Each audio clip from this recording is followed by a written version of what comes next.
আজ তোমাদের সম্পূর্ণ নিরামিষ বিভিন্ন রকম সবজি দিয়ে বাঁধাকপির একটি রেসিপি দেখাচ্ছি। এর জন্য আমি বাঁধাকপিটা জিরে জিরে করে কেটে নিয়েছি, আর নিয়েছি শিম, আলু আর গাজর। এবার কড়াইয়ে সর্ষের তেল গরম করে ফোড়নের জন্য দিয়ে দেবো 5 ফোড়ন আর শুকনো লঙ্কা। এরপর বাঁধাকপিটাও তেলের মধ্যে দিয়ে বেশ কিছুক্ষণ ভেজে নেব। তারপর বাঁধাকপিটা হালকা ভাজা হয়ে গেলে বাকি সবজিগুলো দিয়ে দেবো। সবজি থেকে যেই জলটা বেরোবে সেই জলটা দিয়েই দেখবে তরকারিটা হয়ে যাবে, বাড়তি আর কোনো জল দিতে হবে না। এরপর দিয়ে দেবো পরিমাণ মতো লবণ, ধনে গুঁড়ো, জিরে গুঁড়ো, কাশ্মীরি লঙ্কার গুঁড়ো, আর দিয়ে দেবো পরিমাণ মতো হলুদ। এবার মশলাটা দিয়ে বেশ কিছুক্ষণ কষিয়ে নেব।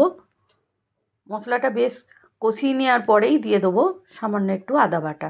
আদা বাটাটা দিয়েও দিয়ে দেবো একটা বড় সাইজের টমেটোটা দিয়ে বেশ কিছুক্ষণ আমি তরকারিটা রান্না করে নেব।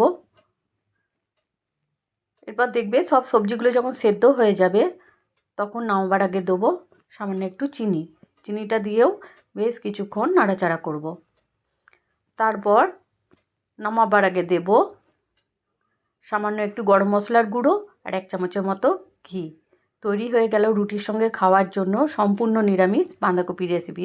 আশা করি ভিডিওটি তোমাদের ভালো লেগেছে। যদি ভালো লাগে অবশ্যই আমার চ্যানেলটি সাবস্ক্রাইব করে পাশে থেকো। ধন্যবাদ।